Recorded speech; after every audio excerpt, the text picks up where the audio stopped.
आजच्या कॅबिनेट बैठकीकडे शरद पवारांच्या राष्ट्रवादीचं लक्ष लागलेलं असेल, कारण की पूरग्रस्तांसाठी मदत जाहीर होते का याची शरद पवारांच्या राष्ट्रवादीला प्रतीक्षा लागली आहे। जर योग्य निर्णय झाला नाही तर मराठवाड्यामध्ये राष्ट्रवादी काँग्रेस आंदोलन करणार आहे आणि ऑक्टोबर महिन्याच्या दुसऱ्या आठवड्यामध्ये शरद पवारांची राष्ट्रवादी काँग्रेस आंदोलन करण्याच्या तयारीत आहे। बीड किंवा संभाजीनगर शहरामध्ये मोर्चा काढला जाईल आणि हा मोर्चा काढून सरकार विरोधात राष्ट्रवादी काँग्रेस रस्त्यावर उतरणार आहे, सूत्रांनी अशी माहिती दिली आहे।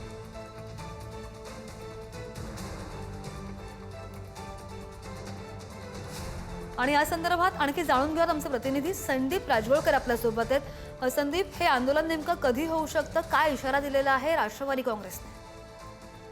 नाही, खरं तर आज कॅबिनेट बैठक जी होणार आहे त्या बैठकीकडे राष्ट्रवादी काँग्रेसचं प्रामुख्यानं लक्ष असणार आहे। शरद पवार यांच्या राष्ट्रवादी काँग्रेसचं बीड किंवा संभाजीनगर या दोन शहरांमध्ये 9 किंवा 10 ऑक्टोबरला एक मोठा मोर्चा काढला जाण्याची शक्यता आहे। मात्र जर सरकारनं मदत केली किंवा मदतीची जर घोषणा केली तर मात्र हे आंदोलन किंवा जो मोर्चा आहे तो स्थगित केला जाऊ शकतो, अशी माहिती आपल्याला सूत्रांकडून समजते। आपण पाहिलं तर विरोधकांचं पवारांची राष्ट्रवादी काँग्रेस ही वारंवार मागणी करते की कर्जमाफी संपूर्ण झाली पाहिजे, त्याचबरोबर ओला दुष्काळ देखील जाहीर होऊन पर हेक्टरी मदत शेतकऱ्यांना जाहीर झाली पाहिजे। आणि यापूर्वी गेल्या मंगळवारी ज्यावेळेला कॅबिनेट बैठक झाली होती त्यामध्ये मोठा निर्णय झाला नव्हता, तेव्हा आजच्या बैठकीत जर निर्णय झाला तर मात्र आंदोलन स्थगित केलं जाऊ शकतं। मात्र निर्णय झाला नाही तर मात्र 9 किंवा 10 ऑक्टोबरला बीड किंवा संभाजीनगर या दोन शहरांमध्ये हे आंदोलन केलं जाऊ शकतं। आणि ज्या पद्धतीनं नाशिकमध्ये आंदोलन करून शरद पवार हे स्वतः रस्त्यावर उतरलेले होते, तशा पद्धतीनं शरद पवार यांच्यासह राष्ट्रवादी काँग्रेसचे सगळे जे